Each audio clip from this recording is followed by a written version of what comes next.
All right, the Blitz is back, everybody. It's episode 3. It's gonna be a good time. We've got Jameis Blitz is Winston, aka back. 80, one more time. We got Hiccup, and we got myself, SolrPancake. It's good to be back. Is that our Talking about tagline football. now? Dude, I don't know. That was literally off the top The of my head. Blitz is back. The Blitz is back, baby. We're a Blitz heavy team. Yeah, it's a Blitz heavy team, all out Blitz. That's right. 100%. Sending everybody down on the quarterback.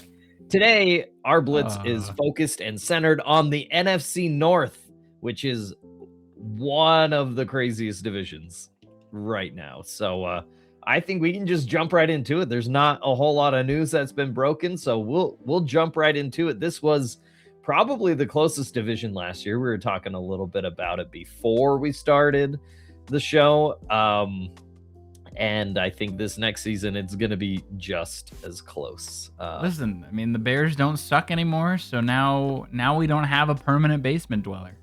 Yeah. You know, I can't. I mean, it makes me sad. It's not a free punching bag, but hey, it makes the whole division look better. So, well, you know, it is what it is. On the plus side, they might move to Indiana, of all places. So they are. There's no might about it. The Chicago Bears aren't long for this world. Speaking of the Bears, though, we can start there since they won the division this past season, much to the chagrin of the man above my head.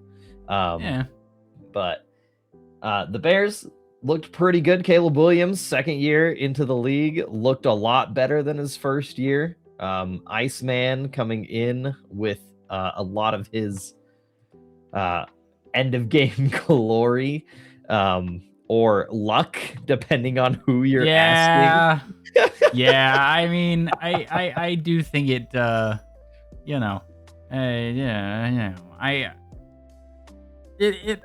think Caleb Williams is probably the make or break for this team because of the fact that, like, yeah, he had late game heroics, but it's like late game heroics aren't replicable like over a large volume of games. So I mean, because I swear we see it like every year. We have those teams that like lead the league or like close to the league in like fourth quarter comebacks, or like they're real and then the next season they just fall apart. Yeah, and I think that leads into the narrative we were talking about, that this division, I mean, we're talking about the Bears specifically, but this can apply to every team that we'll talk about. But they won the division this year. They very well could just lose the division. They could end up in fourth depending on how the schedules fall and play out, because this division is that close. Yeah, I but even finishing last in the NFC North, you're still probably getting 9 or 10 wins. I mean, it's you know, you'll get a lot of losses because maybe you won't be very good in the division, but then you'll kind of beat up on everyone else. But that being said, because they did finish first in the NFC North, they do now have a first place schedule, which does put them against some harder teams. Yeah, harder teams for sure. Looking at their schedule, it looks like they're going to start off against Carolina, then Minnesota, play with Philly at home, which is nice, able to play Philly at home. They do get a little powder puff game there. They get to play the Jets. And then obviously one of the Green Bay games, Atlanta, New England. They have to play Atlanta, and then they go New England and then Seattle.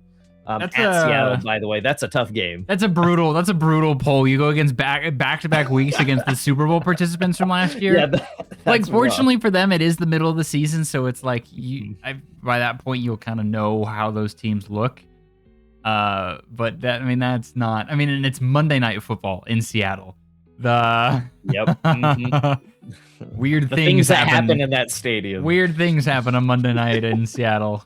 The back half of their schedule is very manageable, though. I was about to say, yeah, they go Tampa Bay, which they're kind of an up in the air team right now. Same with New Orleans, Detroit, obviously, and then Jacksonville, kind of looking on the downturn, is what we've seen here. They go Florida. Florida, and then Florida. One home, one away. So I mean, take that as you will. December in Miami is probably going to feel a lot better than Chicago in December. So how about I'm sure Buffalo? They'll be happy. Buffalo is going to be rough. Buffalo in December is good. Dang. And then you got Green Bay on Christmas, and then ending off with actually the last 3 games of their schedule. That's a brutal ending, all being in conference games. So that could determine their season. At Buffalo, and then they play all 3 division rivals at once. I mean, it's like, luckily they do play 2 of those games at home, but you know, they also like have back-to-back weeks where it's unusual scheduling because they have a Saturday game. We have Saturday night football, and then they play Christmas. So they have like a really odd like. Yeah, kind of they go weird... basically 3 weeks without playing a game because they play on Saturday. Yeah. They've got an interesting schedule. I think the team will be, I mean, obviously we know that they lost some pieces because, I mean, they lost DJ Moore, who went to go be a Buffalo Bill. Mm-hmm. So I don't think it'll hurt them a ton. I mean, DJ Moore did a lot, but I don't know. Because they still have Roma Dunze, who I imagine will now step into that #1 role. So, like, I think they'll miss him. They'll definitely miss him. But, like, Luther Burden was doing pretty good. And then they've got Loveland, who was a standout at tight end. So, you know, and their running back room wasn't touched. DeAndre Swift and Manungai are still here. They both had decent seasons. They were the face of they were what ran that offense. Oh yeah, I mean, because sure. Let us not forget, Caleb. The Bears still have never had a 4,000-yard passer. Yeah, well, and here's the thing. I don't think that's like he might get 4,000 yards this year, but I don't think like it's going to like shift at all because that's not what Ben Johnson does. When he was with the Lions, it was you ran it with Sonic and Knuckles as much as you could, and then when you needed to throw it, you had a really accurate thrower. Caleb has progressed, so he can now play that. So I think they're still going to lean on Swift and Manungai a whole lot, but the receiving core is looking pretty good. The issue last year, though, really their defense just didn't show up to some games. They just disappeared completely. It happens. I mean, they're not alone in that. I feel like that's a problem with most teams in this league.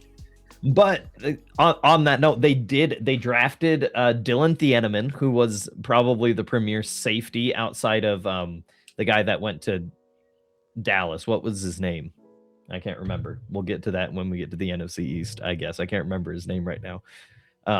But yeah, Dylan Thieneman, he looks really good. That'll be really good. They picked up Kobe Bryant from the Seattle Seahawks. Kobe Bryant, I believe, led or was close to leading the Seahawks in interceptions last year. So that's a very good pickup for that defense in that secondary, because those late game heroics, if you don't have to get into a heroics in the late game, then you're looking a lot better. And so that starts with the secondary. It is preferred. Yeah, it's preferred when you don't have to do the late game heroics, because I don't think they're replicable. I mean, I think they'll still do it once or twice, but it's like you can't rely on that to be what wins you games. You want to try and avoid being put in those situations. So it's like they improved the defense. I would say that their offense probably is the same. I mean, you could argue it actually got worse just because they lose DJ Moore and they didn't really add anything. But they boot, didn't they? Isn't their offensive line better now? Yes, their offensive line is a little better, but I don't remember Caleb Williams being sacked as a problem for him. It makes a dangerous running game even more dangerous now, though. That's true. It does make that running game a lot more viable. Let's see. That opens up Caleb Williams to pass. Yep. Mm-hmm. I think they're good. I have them finishing first, 11 wins, and I don't know. I think they have the best coach in the division. I know a lot of you probably won't agree with that. I think 2 coaches in this division are on the hot seat, and he's definitely not one of them. No, Ben Johnson is not on the hot seat. No. I mean, I would assume that they'll probably lean on the run game even more now that the offensive line is a little better and they lose DJ Moore, because it's like, yeah, Caleb Williams may not throw for 4,000 yards, but he doesn't have to. I mean, when you have Swift and Manungai, who are now the best, probably easily the best running back room in the division, because the other one that was better than them, now only has one of the 2 pieces there. Yeah, and the NFC North, when it comes to November and December, would you rather have a good running game or a good passing game? Oh, you'd rather have the running game, unless Oh, yeah, for sure. unless you like excel in the short passes where. I like Chicago to win this division. I went back and forth on whether I would have them first or second. I ended up with them being in first with 11 wins as well. So it's going to be very, very close. Yeah, it's going to be. It's an ugly 11 wins too. It's not a pretty. Yeah, 11 I do wins. think. I think that we'll see their defense do a lot more than they did last season. I think they'll be a big part of that 11 wins. I don't think that they get to 11 wins because of Caleb Williams like they did last year. Madden curse. There is also the Madden curse. There is the Madden curse. That's very true. The entire elephant city. in the room. The whole city. The whole city getting cursed. That's why they're leaving. The skyline's there. That's why they're out. That's right. Yeah, why they're going to Hammond, Indiana. Yeah, Hammond, Indiana. Yeah, I don't know. Hammond, Gary, Indiana. Yeah, somewhere over there. I think it's a run game defense. If they get to 11 wins, it's off those. It's not because of Caleb Williams. Yeah, and they didn't draft or trade for any kind of like Swiss Army knife players. So I don't think we'll see any like funky Ben Johnson stuff that we used to see. No, in Detroit. I think we'll still see. It's Ben Johnson. I don't think we'll see as much as one would expect, I guess is what I'll say, because I just don't like, who are you going to have do it? Luther Burden? Like, I don't know. I don't know, man. I just don't know. Because it's not Rome. It's Loveland. The tight end's just out here running. Yeah. Tossing the ball. Sure. Hey, I mean, sure. Taysom Hill was listed as a tight end, so True. you know. Valid. Okay. Who is their number 2 receiver now? It'll be. So they've got Rome Odunze is listed as the first right now. Yeah. And Burden is listed as the second. Yeah, Luther Burden, and then I will say, like, I wouldn't say. I would say though that after you get, I mean, because you have Odunze and Burden who are a really good receiving duo, I do think you kind of fall off a cliff a little bit when Khalif Raymond, like. Yeah, who is Khalif Raymond? I was gonna say the third one right now is Khalif Raymond. 10 years in the league, by the way. 10 years. Excuse, where's this man played? Wait, he started on the Giants, then went to the Titans, then the Broncos during the right before Russell Wilson, then the Jets. And then the Lions, and now the Bears. Yeah, it's like they have a good my goodness. because you have Rome Odunze and Burden, and then you have Loveland and Kmet. They've got a really good like tight end rotation, but then it's like once you get past those four, there is not really anyone else. Guys, Khalif Raymond is like 1 inch taller than me. How is this man a receiver in the NFL?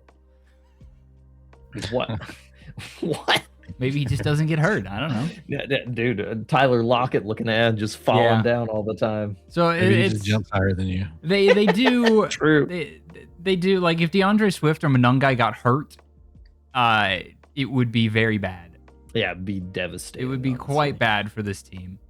But you can say that for anybody in this division. If one person goes down, it is very bad for that team. Yes, no, everyone has it in it. For the Bears, if one of their running backs goes down, things get really bad for them.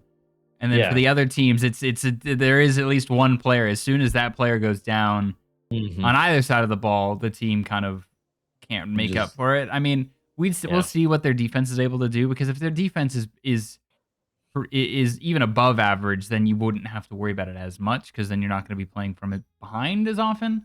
You don't get into the feel like you have to play hero ball, which I feel like Caleb Williams is one of those quarterbacks where as soon as he feels like he has to, he will. And last year he got really lucky it didn't cost him, but it did. It cost him the Rams game. Yeah, it did. It very much did, unfortunately. I really wanted them to win that game. Yeah. It was a bummer. That was they want to be in a position where Caleb Williams doesn't feel like he has to play hero ball, because his hero ball it may not be very good. His hero ball is very much just a coin toss. Is it going to work or is it going to not work? That's a coin toss. Yeah. Yeah. But like we said, their defense, I think, and the run game is what's going to carry them. Where did you have them, Hiccup? Because 80 and I had them finishing first. I have them first or second. I mean, I have them tied for first at 10. I think this division is difficult enough that it's like I don't think any team is going to be able to run away with the division in terms of like the division record.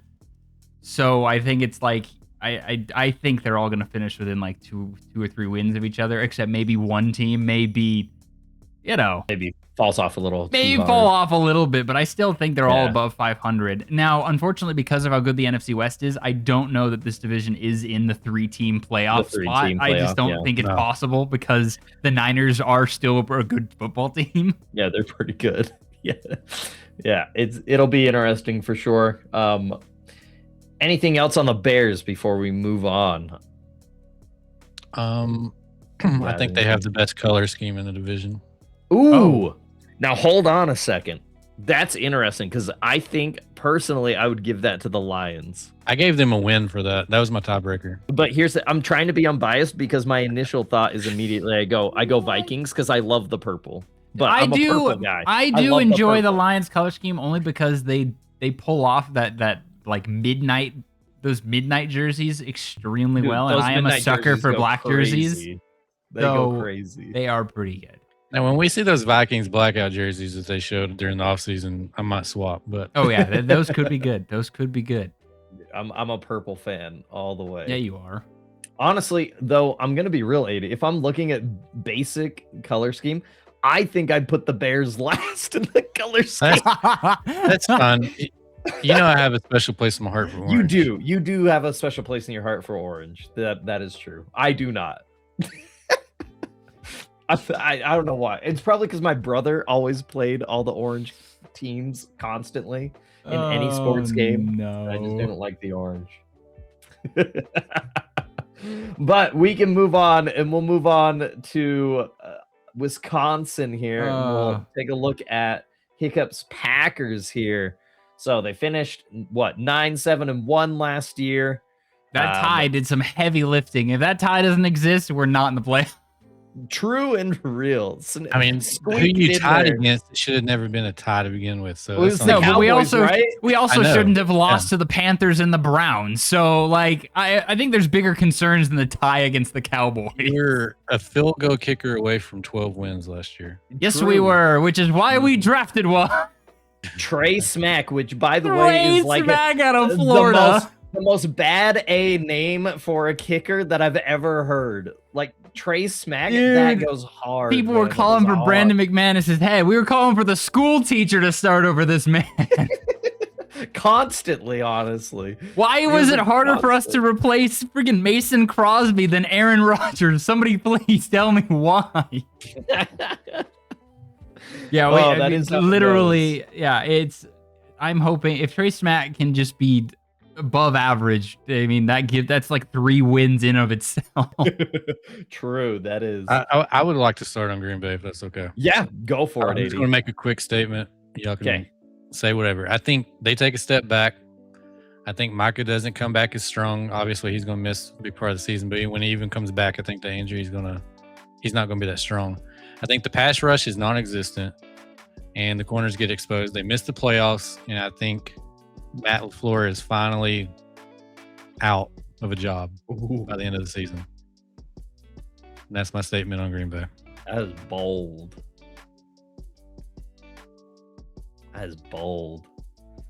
I'm gonna leave some reactions for that man up there. I think it's a valid assessment because I mean, as soon as Micah Parsons went down, I mean the defense.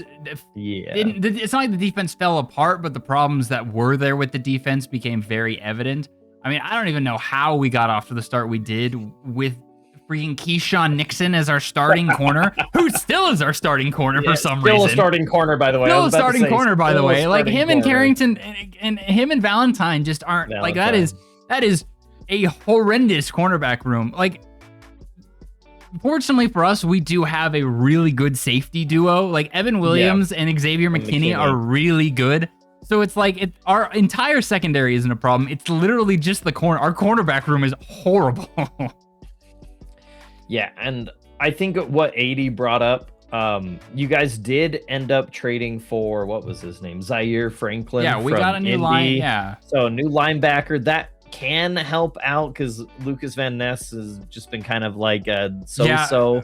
He's been hot and cold. This is Van Ness's last chance. I mean, if this man doesn't produce this year, he's gone. I mean, especially because we because we Rashawn, not that Rashawn Gary was doing jack. The fact that we even got anything from Dallas for him, but it's like he's gone, and we had already, we don't have anyone else there. Like Vanesh has to show up. If he doesn't, then there isn't. I mean, we drafted a defensive tackle, we drafted a corner. Like we did draft based on our needs, but they're rookies, so you're not like you can't expect them. You're not to expecting them to like put things together.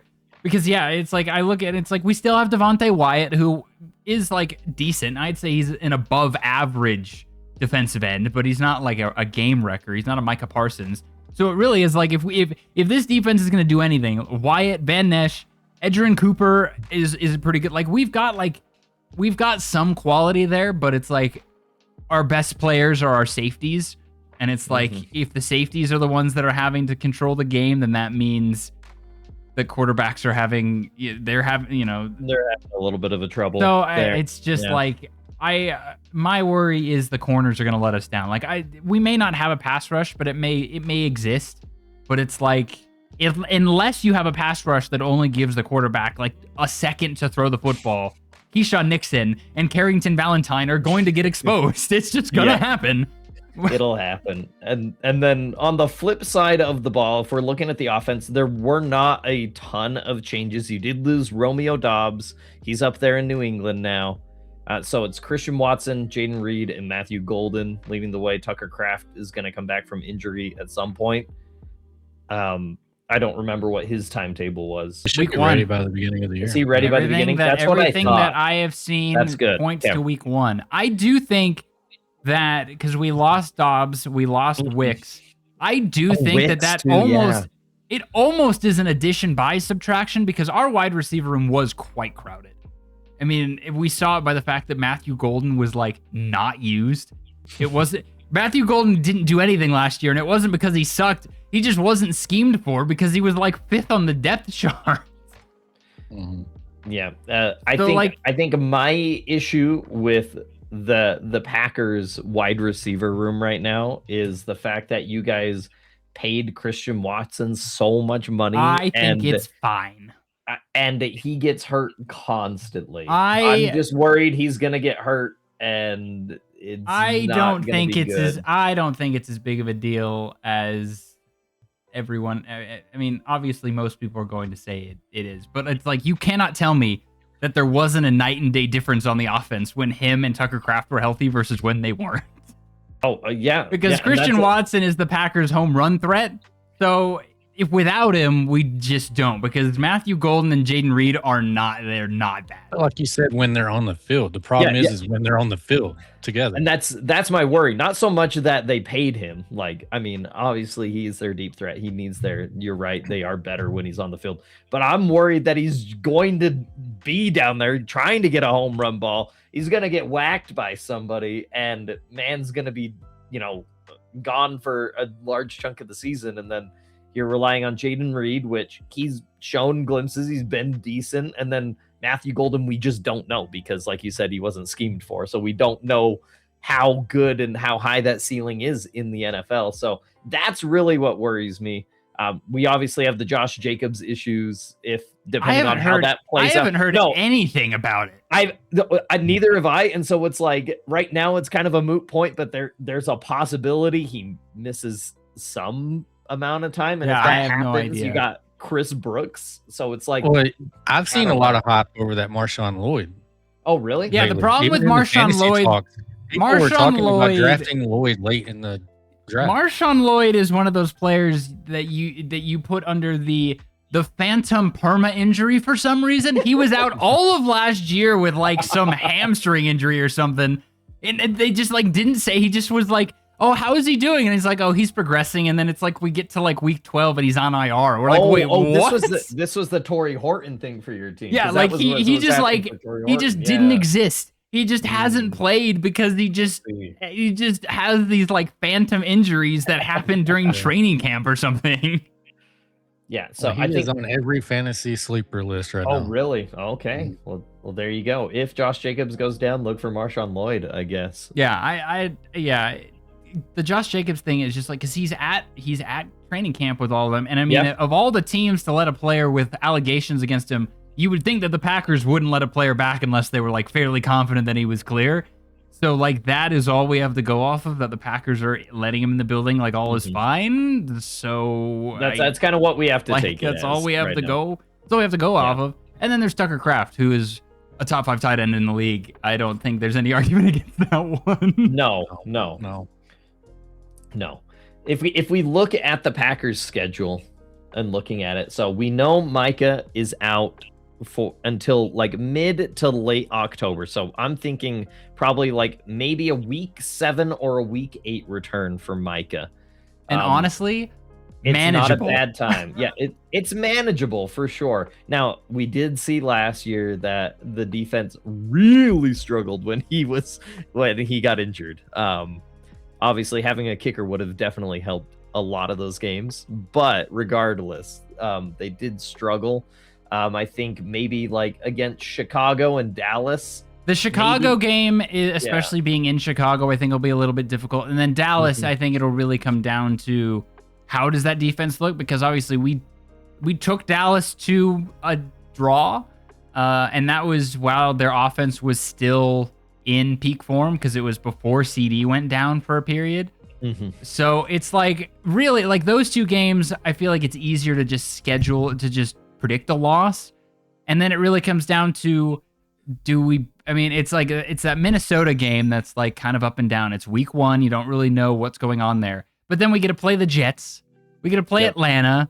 Tampa Bay is a toss-up because you don't know really what Tampa Bay you're going to get.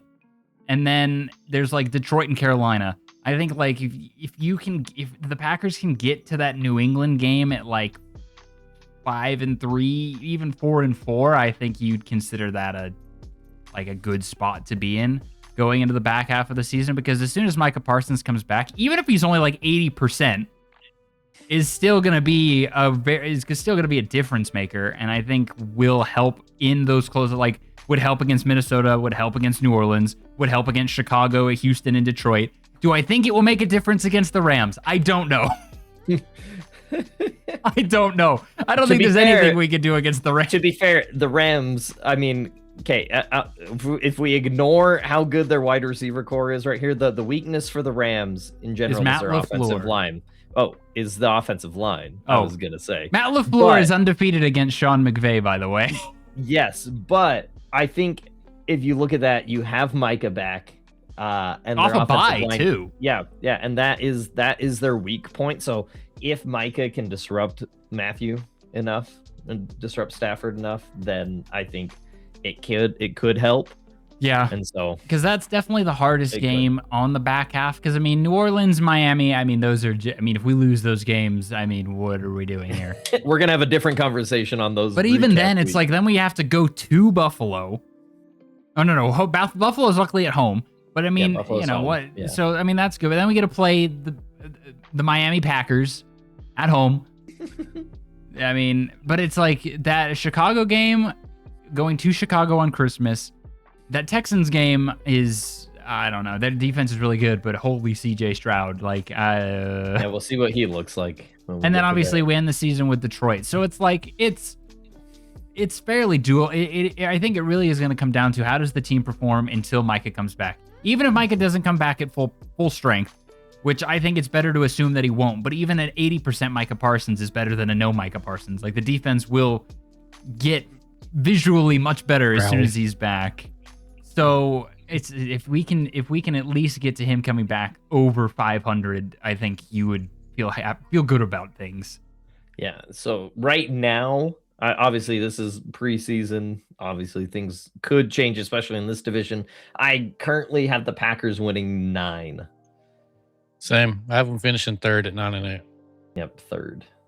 Yeah, I think 9 or 10 wins is because it's like they've got like 5 or 6 games on here that it's like they shouldn't lose. You know, New York, Miami, New Orleans, Carolina. There's always some trap games, baby. And there's always the trap games, but I think the trap games are going to be the divisional games. You know, the games against Minnesota, I think especially. Yeah. When we get to I think the Minnesota games, Tampa Bay, and then and Buffalo are like those games where you're like, you know, you should be able to win those, but the things are going to get weird. And Houston as well. I put the Houston game on there too. But then you have the Chicago, LA, both Bears games, New England. Like there's 6 or 7 games. There's 6 games on there, especially. They're like, whoa, you're definitely going into that game as an underdog. Really? I think they're underdogs against Buffalo. I think because Buffalo is coming to. I think if Buffalo, I just don't. Buffalo's defense is still a question. I think that the Packers offense will be just fine. I think my prediction is I think this is the year that Matt LaFleur finally actually lets Jordan Love be Jordan Love, because we know that Jordan Love we'll see. Slings the football. Just let him sling the football. so here was my question. 80 and I were talking about this the other day. Hiccup. Yes. And so I was going to bring this up. This was my next point on the Packers. If we see a rough year from the Packers, right? They miss the playoffs. Maybe Matt LaFleur is on the hot seat. That's not the question, but maybe that is the case. Do you think that, because Jordan Love has 2 years left on his contract, do you think that we see Jordan Love look to explore options or look at other teams? Probably not. I would find that very hard to believe. So you think Jordan Love is like Aaron Rodgers and Brett Favre, to the sense where he's married to the Packers, he will ride it out? I would think so. I mean, unless the Packers fall apart, like we're talking like 2 wins, I don't know why he would leave. Especially if Matt LaFleur gets fired, I mean, why would he leave? He's still they're got falling a contract apart while he's at the right age. Yeah, but what are we determining? What are we calling? The question is, what are you calling falling apart? Are you calling 8 wins falling apart? I mean, yeah, after years of not making the playoffs, we're assuming in this scenario years of not making the playoffs. What do you mean years of not making the playoffs? No, we're talking about 2 years down the road. Oh, see, when the contract's over. Mason just said if they do poorly this year. When the contract's over, I don't know. We're talking about when the contract 2 years is over. from now, it's hard to say. I think if they miss the playoffs both seasons and it's because they get like 6 or 7 wins, I do think Matt LaFleur is probably gone. And then I don't know that Jordan Love at that point. I don't know that it would be Jordan Love choosing to leave. It may be the Packers thinking, is Jordan Love our answer? Because if you're Jordan Love, I mean, we don't know what teams are going to look like 2 years from now. We genuinely, I mean, who knows? If you're Jordan Love, would you rather be at like a middling Packers team or go to a team like the Cleveland Browns that always sucks? Because I think his opportunities, like the other teams that he may go to, like he would go to a team whose organization has yet to ever prove itself to be functional. But what if you have some functional teams, and I'm gonna speak some words that I personally don't like. The Seattle Seahawks. And it hurts me. Houston. What if Sam Darnold regresses really hard? What if Brock Purdy regresses really hard and Mac Jones is somewhere else? What if the Rams don't end up liking freaking Ty Simpson? No, I think that's when at that point, what Houston. Quarterback wouldn't want to go to those teams? Because it's like those teams that are, I mean, we don't know what things are going to look like 2 years from now. Those teams that genuinely are built and proven to like be Super Bowl contenders year after year. I mean, what quarterback wouldn't want to go try and play for those teams? Right. Like Joe Burrow would want to go play with one of those teams. Valid. I think it will be a matter of because I think that Jordan Love would be in a situation, unless the Packers did just absolutely we're talking like 4 wins, like basement dwellers. Yeah. Unless they're basement dwellers, if we get to the end of the contract and the Packers aren't super great, but it's like not Jordan Love's fault. Because if it's Jordan Love's fault, well then that's a completely different story. If Jordan Love regresses, well then it's a completely different story. But if Jordan Love is still fine, I think it would come down to Jordan Love would stay if the Packers are willing to match whatever he's given.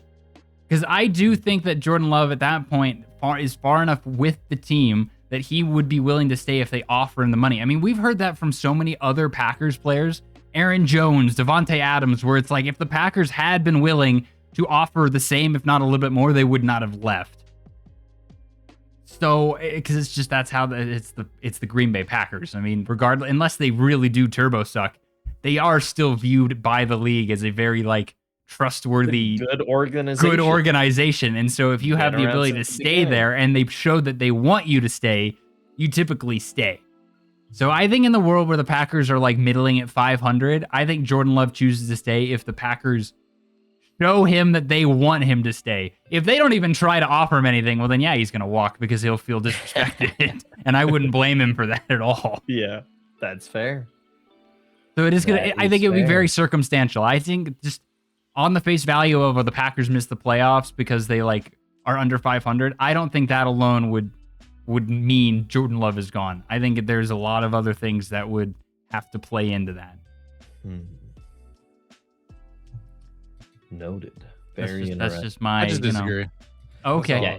80 thinks he's gone. 80, you just don't think that Jordan Love has any kind of I don't think he's gone. I just don't view him as that kind of player that he is just married to that team. Like I think he wants to win. And if Green Bay can't offer that to him, I think winning becomes more important than pride of wearing Green Bay green and yellow, whatever colors you are. But that's just my opinion. I mean, we're talking a quarterback that went to Utah State. He's a highly competitive quarterback. You can tell it when he's on the field. You can tell it when it's like the camera is panning on his face. You can tell that he's serious about the game. Maybe not serious about where he's at, I guess. Like I like if there is a if there is a team like the Seahawks, like the Texans, like the Niners that has a quarterback opening in 2 years, I don't think that he would dismiss it. He would consider it, but I think he would let the Packers try and match it. And if they did or did better, I don't think he would leave. That's just my opinion. I don't think Jordan Love would leave unless the Packers didn't try to keep him. If they genuinely tried to keep him, I don't think he'd walk away from him. That is fair, and as a Packers fan, I respect your opinion on it. I don't think he's getting pulled away unless the Packers disrespect him or the team turbo sucks. If the team turbo sucks, Gus, go be successful somewhere else. We're not good enough for you. Please go. Just don't. Because I don't think he'd want to be on a terrible team. Like he definitely wouldn't leave the Packers to go pursue a terrible Cleveland Browns team or something. I think if he chose to leave, it would be because there is a Super Bowl contender that is in win now mode that is willing to pay him a lot of money, and the Packers just aren't willing to match it. Because I don't think he would take a hometown discount at that point. I don't think he would do a Tom Brady. Like I do think that he would, when the contract renewal comes up, assuming that he continues playing the way he has, he will want a pretty large contract. And if the Packers aren't willing to offer it to him because they don't think he's worth it, then yes, I think he would go elsewhere. I don't think he would take a discount to stay with Green Bay. I will say that. I think he will know what he's worth. I will say, in my opinion, he is the face of the NFC North. Like, when I think NFC North, I automatically think Jordan Love. So I thought it was an interesting question when we were talking about it earlier. And I'm glad Mason brought it up to get your I don't think he's leaving unless he's disrespected. I do. What would be a disrespect? Disrespect would be not paying him what he's genuinely worth. It's one thing if he does a freaking Le'Veon Bell kind of thing where he's like, right. Oh, I'm worth $300 million, and the Packers are like, screw off. Like, okay, if you get your feelings hurt because a team's not willing to pay you $50 trillion a year, like, all right. But I don't think Jordan Love wouldn't do that. Just knowing him, when you see him as a person, that Jordan Love doesn't really seem like the kind of guy that would ask for an unreasonable amount of money. That's fair. So that would be what I would think. I think he would feel disrespected if the Packers don't try and offer him a contract that makes it worth it, or does things that doesn't show that they believe in him and that he is the face of the franchise. I think that would be where it would be. Like, I don't think that the Packers. I mean, I would hope they wouldn't do to him what they did to Aaron Rodgers and just draft a quarterback just randomly in the first round and be like, hey, by the way, here's a quarterback we got here. I mean, it did get us 2 MVPs from Aaron Rodgers, but like that, I think that would potentially err on that they side. Are kind of, that's what they do though, because that's what happened with Favre, right? They drafted Rodgers. I do think though that if they did that, they would let Love know. I still to this day cannot believe they didn't even consult Aaron on drafting Jordan Love. Like, what in the world? Who does that? I mean, the Packers do that. But that's what it would be. I think it would be disrespect. It would be a money thing. They just don't offer him what he feels like he's worth. And that would be... Okay, wild scenario that I just came up with. Let's say the Packers turbo suck this year, right? They win 4 or 5 games, right? It's a really good quarterback class. If the Packers draft a quarterback and you're Jordan Love, do you? Well, I think he would. Start looking at options. I would want to believe that they would ask him about it. If they turbo suck, Matt LaFleur's gone. I do genuinely think that. Yeah, if they go if they win 3 or 4 games, Matt LaFleur's gone. That man is gone. I mean, he was on the hot seat last season. They had a winning record. He's gone. I don't think at that point I would hope that they would ask Jordan Love, but I don't think they would draft Jordan. They wouldn't draft a quarterback though, because they don't need one. Yeah. If they went, QB would be why you turbo quarterback, quarterback would not be why you would turbo suck unless Jordan Love got hurt. But at that point, you're not drafting Jordan Love's replacement because he sucked. He just got hurt. So I don't think there's a world after this season where Jordan Love goes anywhere, because even if they do suck, it's either his fault, and then at that point he can't choose to leave, because they would. I think they would keep him. He still had 2 years on his deal, so they would keep because he's this close. I don't know why him or the team would try and get rid of him before then. Matt LaFleur would be gone though. 100%. If this team is terrible, Matt LaFleur, he may be gone by the end of the season. Like if we get into week 13 and we're 3-10, that man is gone. That man is gone. What if they're 9-8 and miss the playoffs? Is he gone? See that at that point That's it would where I have to have be him. I think that would be a why. Why are they 9-8? If it's a defensive fault because maybe Micah Parsons doesn't come back or he comes back and gets hurt again, I think that one would have to be circumstantial. Because if they go 9-8 and the offense is putting up 30 points a game, well, you can't get rid of Matt LaFleur because it's not the defense. At that point, I think Gannon probably gets let go. Oh yeah, I forgot you have Gannon. Like I think it will depend on. I think it'll depend on why they go. If they go 9-8, I think it'll be a why did they go 9-8. If it's because they lose close games because they choke due to play calling, probably Matt LaFleur's probably gone if they do that. If they go 9-8, Cincinnati's had their coach so long because they scored. I think I think that's why Zach Taylor is still around, because I think you might be onto something. You could say it's his fault, but like that defense has not been good, and Joe Burrow keeps getting hurt, so it's like you can't all put it on Zach Taylor. But Matt LaFleur, it is a consistent issue that this man does not know how to play with a lead. That's true. And it's like if the kicking, even if the kicking sucks again, like, you know, you can't be losing these close. If we do not make the playoffs because of something that is directly under Matt LaFleur's control, I think he's gone. Just because isn't he a known like time manager as well? Like, doesn't he make some boneheaded time? Yeah, no. Well, that's what I mean. Like, he doesn't know how to play with he doesn't know how to play with the lead. I mean, look at the Bears. Look at the wild card game. The wild card game. We were up like 20 some odd nothing, and he just goes and we're over here running up the gut on first down. Like, stop it. Do something else. I feel like there was a game last year where he called 2 timeouts in the third quarter. Like Matt LaFleur has a time management problem in the second half. And he has a problem playing with a lead. Like, I do think, like, this is because, like, they gave him a contract extension. I don't think that they publicly, like, said what it was, like, what the extension was. But, I mean, you had people calling for his head last season. And if last season people were calling for his head, if they do it again this season, I mean, everyone's going to want him gone. Yeah. Especially after that draft, because they did it, like, yeah, we drafted based on need. So I do think that Matt LaFleur is on the hot seat. Like, if they don't make the playoffs, it's really going to have to be a why did you not make the playoffs? If it was anything, unless it was a defensive collapse, I think Matt LaFleur is gone. I just like... So unless Micah gets re-injured and the defense crumbles because the corners can't cover anything. Like, if they miss the playoffs because Matt LaFleur blows, we lose to Carolina... and we lose to Miami or something. Like, we had those losses last year. If you guys lose to Miami, that'd be... Because we lost to Carolina with a lead. We lost to the freaking Cleveland Browns. Like, there's just these games where it's like he just goose egg. Like, how can Jordan Love 3 touchdowns, almost 400 yards, and we lose the game because Matt LaFleur doesn't know how to game plan a lead in the second half? Like, it's just... I do think that he is on the hot seat because it is, at this point, if it weren't for the 7 seed, he would already be gone. If it weren't for the charity gifted 7 seed, he would already be gone, because we would have gone 3 straight years without making the playoffs. Oh. It sounds like you want him gone. I just need him to prove himself. Like, Matt LaFleur is on a very short leash this season.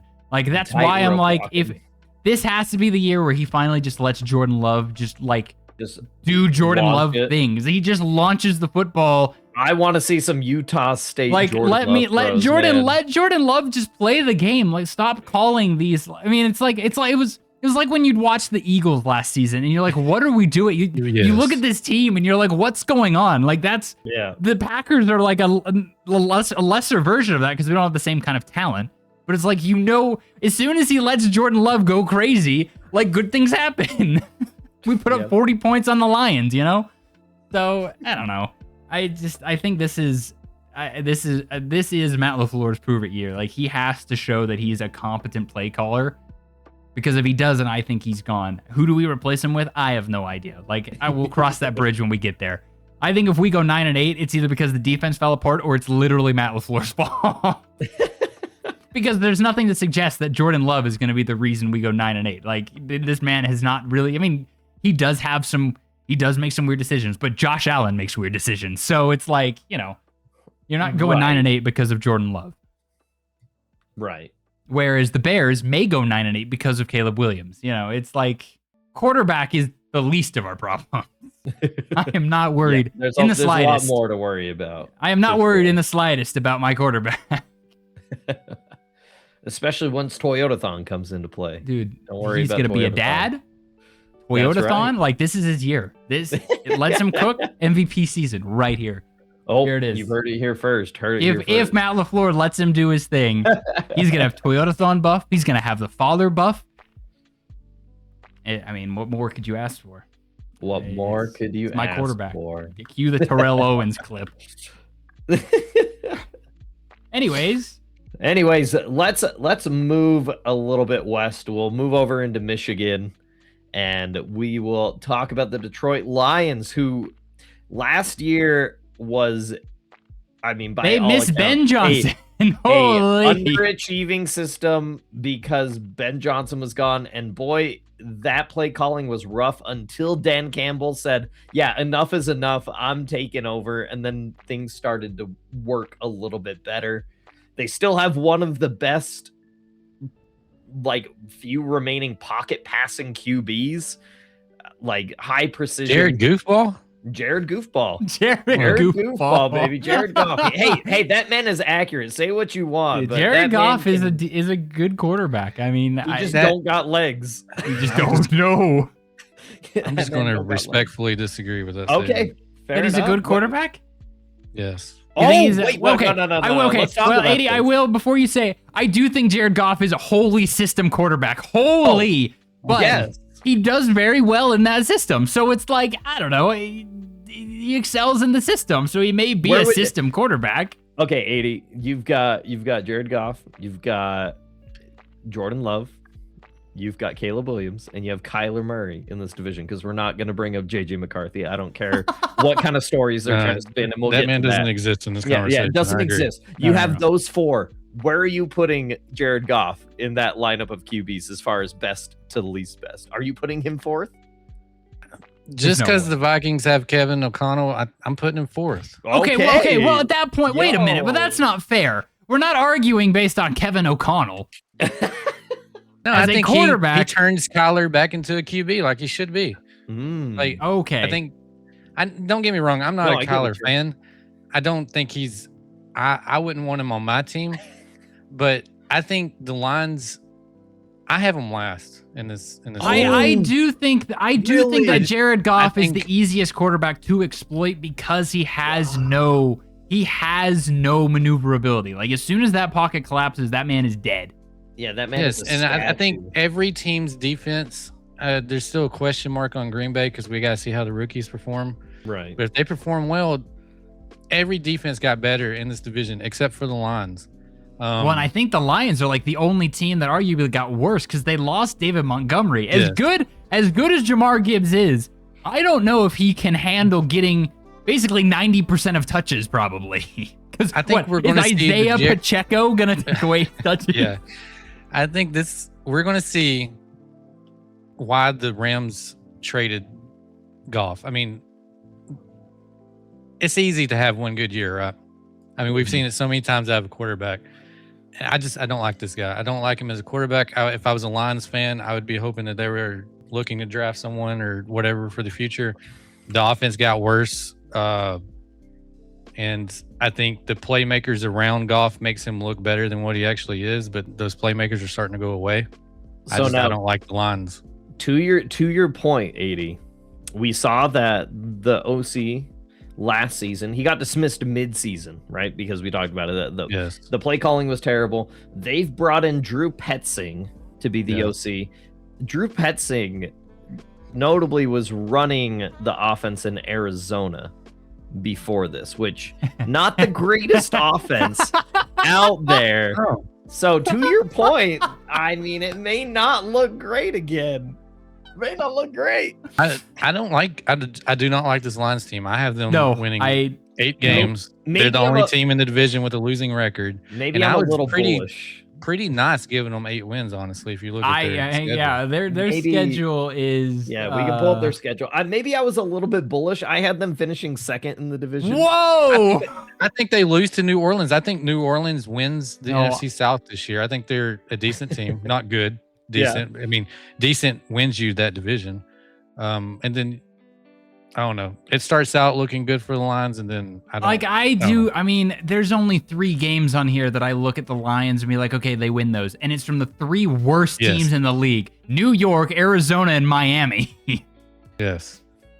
You don't think they're favored against Tennessee? No. What about the Giants? No. What? That's crazy. They may be favorites. Like going into the game, like Vegas may have them as favorites, but I would predict against the Lions now. I mean, I am notorious right now for being a little higher on the Giants than I probably should be. No, you should be. The Giants were hurt last year, and they gotten better. I just like this Lions team because defense. I mean, they missed Aaron Glenn as well. Somehow, this Lions defense is like just okay. Yeah, they're just there. Aiden Hutchinson, just. Like he freaking blew up his leg like a year or 2 ago. The season before, and he just like hasn't been able to get back to where he was. Like the Lions arguably have the worst pass rush in this division. I mean, when Micah Parsons is back, like they don't have a good pass rush, and then their secondary is pretty good. Their secondary is pretty good. Brian Branch, Kirby Joseph, they're good. DJ Reed is really good. It's just I do think that to 80's point, like I do think that this offense, like Jared Goff, I think this is going to be the year where we see Jared Goff hold the offense back a little, and I think we'll see it because Jahmyr Gibbs isn't able to be as productive as he's still going to be productive, but I don't think that he's going to be able to handle the added touches as well as one would hope. Because he was always, I mean, him and Montgomery didn't split 50-50, but it was still like a 70-30, 60-40. And now you take Montgomery away. Isaiah Pacheco is not going to be as efficient as Montgomery is. So now you've got Gibbs probably taking 80% of snaps. And I think Dan Campbell is going to try and lean more on Goff to try and take some of the load off of Gibbs. And I think we're going to see Goff make some mistakes. That's interesting. I think they start this season, judging by the schedule, 0-2, and they finish 0-5 at the end. I mean, you're going to have to win some games against those. There's no way they end 0-5. There's no Dude, they lose to Tennessee, Minnesota, New York, Chicago, and Green Bay. Lose to Tennessee. I'm gonna. I think at the very least, I think at worst, I think they probably go 2-3. I think they beat Tennessee, and I think they beat either Minnesota or New York. Probably Minnesota has the best defense in this division. Probably New York in Monday Night Football, but then you have to you end the season. 3 of your last 4 games of the season are going to division rivals. You're going to Minnesota, to Chicago, and to Green Bay. All in the winter, by the way. And Chicago and Green Bay in back-to-back weeks in January. Jared Goff might fall over. He might just be a frozen. It's just freezing at that point. It's so cold. It's like in those close games, like I easily see them losing to Carolina, losing to Tampa Bay, losing to Atlanta. Like, see, in my mind, I can understand the logic where you guys are coming from, but I'm sitting here thinking about it, and I'm thinking about, the connection to St. Brown, the connection to William, and we even saw Tesla start to garner himself as a reliable target last year for Goff. I can see Goff, as long as that offensive line holds together, which they are healthy, and it's one of the few times that they didn't have any real big trades or anything. If they can protect Jared Goff, I see them winning those games that you guys are talking about them losing, like against Tampa Bay and I against think Jared Atlanta, Goff just takes it. I think he just takes a step back. I think they're gonna go back up. I think I think we will see the Jared Goff that was playing his last year or two in LA. Like, I think that he'll have the weapons, but I think that we will start to see why teams don't want pocket passers anymore, or at the very least, don't want pocket passers that can't move. Because it's like, I wouldn't call Jordan Love a dual threat, but he's not. He can get out of the pocket. He's not a pocket passer. He's a mobile QB. It's like the only, like, when you think of the quarterbacks in this league, if there's like 5 pocket passers realistically, because you've got Kirk, not even that. You've got Kirk Cousins, you've got Jared Goff, you've got Aaron Rodgers. And then it's like, would you call Brock Purdy a pocket passer? No. Like, no, I wouldn't. No. So, and you're like, that's pretty much it. It's like you've got 3, maybe 4. If this season plays out the way that you and 80 are painting this picture, and we see Jared Goff have a major regression here, this will be the end of pocket passers in the NFL. I know. I think how him and Kirk Cousins do, I think will dictate how, because I'm not super familiar with the rookies that would be drafted next season. I don't really think any of them are really pocket passers, right? Like when you're looking at Arch Manning and stuff, like they're all scrambling quarterbacks. They're not dual threat, but the pocket passer died, and this might be, you guys can, the statement, but it legitimately, and maybe this is too much hype because of the fan that I am, of the team that I am, but the second Russell Wilson became a superstar and was playing at his best level in Seattle, that is when Kyler Murray was able to be drafted. That's when you start thinking about Lamar Jackson being drafted afterwards. Russell Wilson has started to destroy the idea of a pocket passer, a standalone guy that's just standing there. I agree. It's like the NBA version of Steph Curry. So because of Russell Wilson, I think that Jared Goff, if this is truly like a season where he declines so much, no team is going to want him. He might be a backup somewhere. No team's going to want him. We already know Kirko is out the door because waiting in the wings. So Kirko is not long for this world. This legitimately, if it is a terrible season, might be the end of that archetype of QB. It will also be the end of Dan Campbell in Detroit. Yes, I think it depends. Well, I think that one. Your second hot seat? I think That's that one. Seat, yes. I think that one depends on like how the season goes. Because if Jared Goff is the reason that they go 8-9, that you can't really blame it on Dan Campbell. I mean, the Rams didn't look very good on the back end of Jared Goff, and that was because of Jared Goff, not because of Sean McVay. I think Dan Campbell is probably just fine as long as it is Jared Goff's fault. If it's not, if Jared Goff looks fine and the team isn't very good, like the offense has problems, then I think the Dan Campbell question comes in. We talked about their defense maybe being questionable here, and we talked about how they have one of the worst defensive lines. If that defense underperforms, is Dan Campbell gone?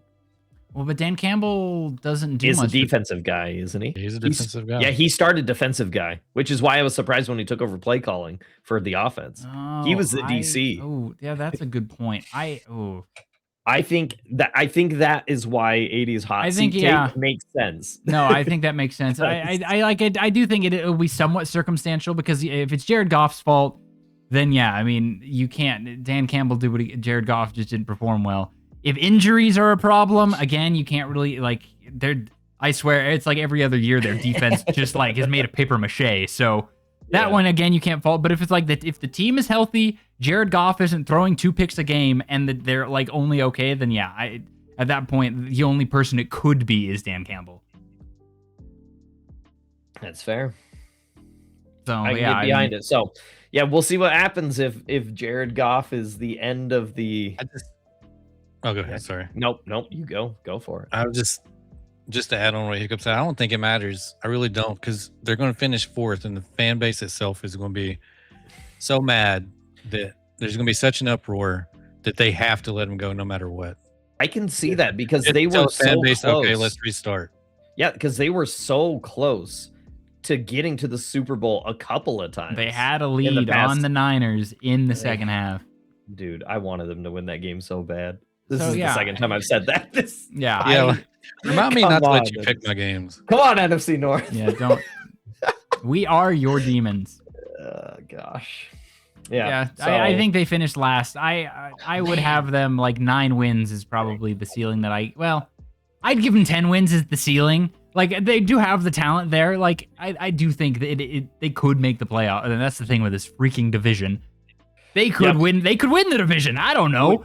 We talked about this at the top. But there are scenarios where I do think that out of the teams in this division, I will not give them the lowest floor, though. I think their floor is probably like in the 7-win range because they do have the talent. Assuming injuries don't like kill the team. Injuries are always, if everyone gets hurt, then you're not going to do very well. I think their floor is probably 7 wins, and I put their ceiling at 10 or 11. Because I don't think their floor with what they've got, I think they have enough proven talent here to get to 7 wins at the very least. Like, I don't see this as like a top 10 draft pick team. Dang. Crazy stuff. So we'll see how that shakes out for the Lions, but we'll move up to Minnesota, finish this off. The purple team, which I'm a fan of.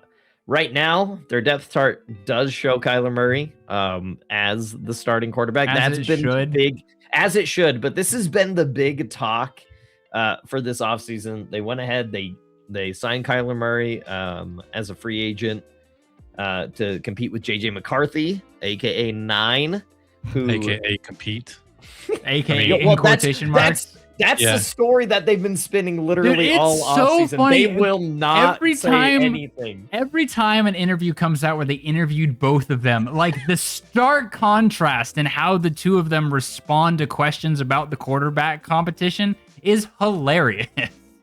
It is. It's very funny. So here's the thing I'm going to say about Kyler. Because of what, going back to what you said, 80, a little bit ago, how you were like, I don't want Kyler Murray on my team kind of thing. I'm going to make a kind of a crazy statement here. I want Kyler Murray on my team for 2 years tops. If you go back you look at the first 2 years of Kyler in Arizona, that man was disgusting. The Cliff Kingsbury Cardinals teams. Yeah, but that man was carrying that team on his back. That was the best that they looked. They had a couple of good runs. I think he comes into here very much like what happened with Sam Darnold and to some extent Daniel Jones in Kevin O'Connell's offense. He's going to look really, really good. They're going to win some games that they probably shouldn't because Kyler Murray's going to pull something out of thin air.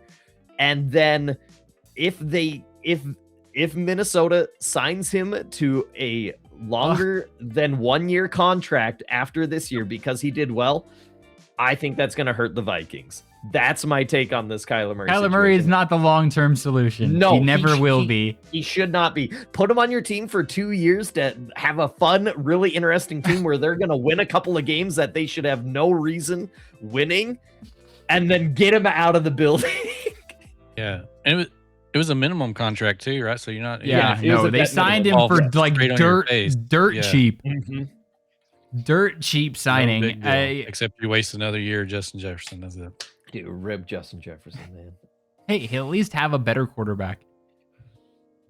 Yep, he'll have a better quarterback. Not like that's saying much. I mean, no, not saying much. I bet he's wishing he had Sammy D, though. Let's be real. He's slinging it.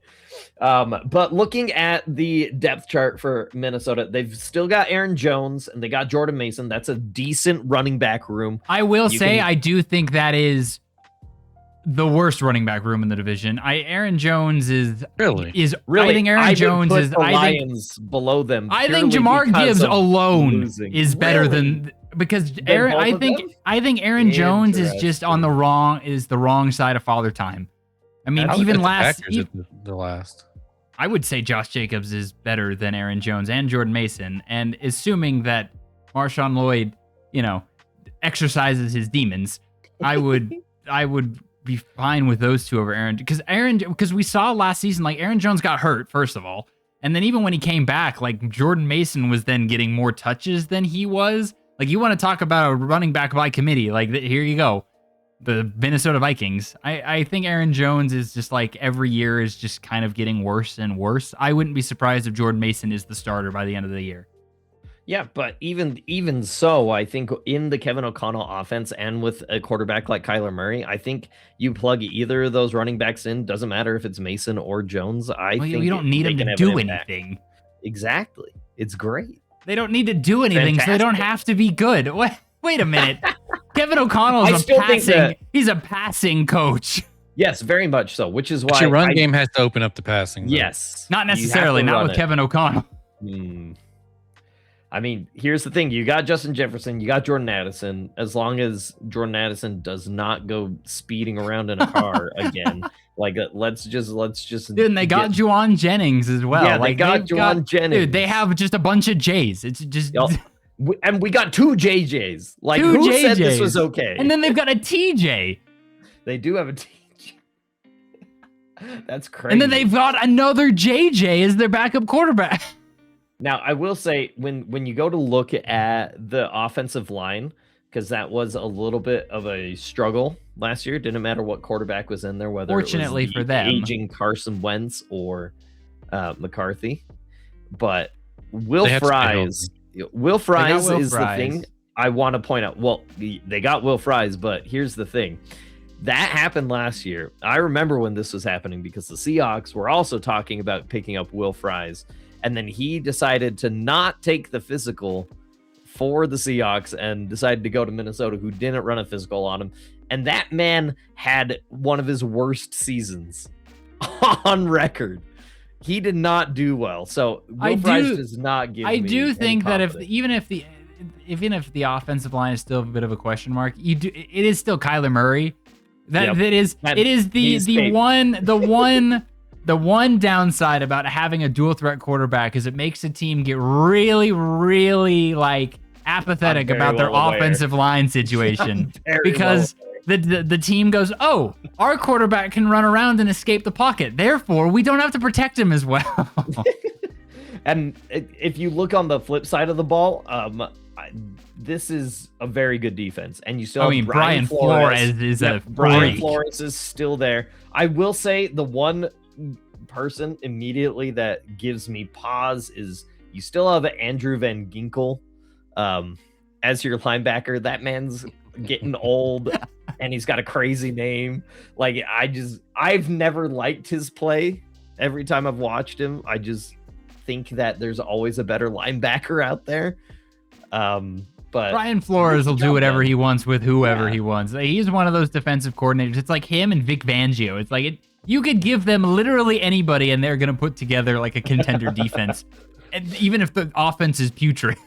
Yeah, and so I think that defense with Brian Flores plus the wild card that is Kyler Murray, I think they're going to be in a weird spot where they're going to win some games that they have no reason winning, and they're going to lose some games that they should not lose. But once you look at the schedule, you're going to realize why they're going to win at least 10 games. Yeah, they have a last place schedule. Yeah. Yep. Because not only do they get to play New York and Miami, they also get to play the retirement home that is the Commies. And and they get to play Indianapolis, who all three of us do not think is going to be very good. And unlike the Lions, I would favor the Vikings in most of those NFC South games. You want to know how bad this schedule is? Look at the last 6 games. $49, $93, $55, $50, $99. Double-digit tickets, baby! To be fair, that Jets game is in New York, so... yeah, $55 for a home game against the Commies. $50 for a home game against Carolina. But see, is that the Vikings, or is that the fact that they're playing the NFC South in some of them? I'm telling you, I study the right side of these schedules every time you bring it up, and this is by far the worst one I've seen. That's really funny. Yeah, they're most expensive. Green Bay had a game earlier that was $600 and something. That's it was probably Packers Yeah. Bears. It was Packers Bears. I remember seeing it. I went, oh. No, I like the Vikings have a very manageable schedule, but I will say because of Kyler Murray's wild card, I have them with a lower floor than the Lions because you have no freaking idea what you're gonna get.